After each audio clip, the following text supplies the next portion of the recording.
বৈদেশিক মুদ্রা রিজার্ভ আরও বেড়ে $21 বিলিয়ন ছাড়িয়েছে।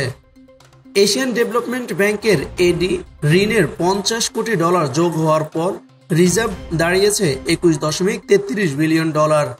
গত রোববার যা ছিল $20.17 বিলিয়ন।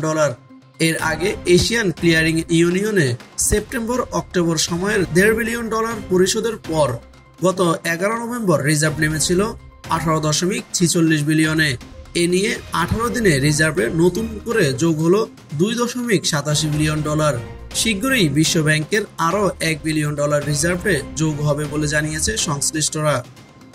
বাংলাদেশ ব্যাংকের তথ্য অনুযায়ী বাংলাদেশের ইতিহাসে বৈদেশিক মুদ্রা রিজার্ভ সর্বোচ্চ $48 বিলিয়ন গড় অতিক্রম করেছিল 2021 সালের আগস্টে। এর থেকে কমতে কমতে গত জুলাইয়ে $20.39 বিলিয়ন নেমে যায়। এর প্রতি মাসে গড় $1.30 বিলিয়ন রিজার্ভ কমছিল। গত 5 আগস্ট সরকার পতনের পর থেকে না কমে বরং বাড়ছে।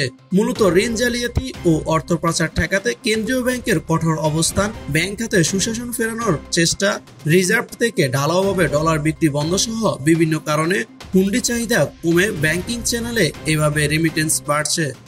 আবার জুলাই-নভেম্বর সময়ে রপ্তানি আয় এসেছে $1,990 কোটি। আগের বছরের এই সময়ে যা ছিল $1,781 কোটি।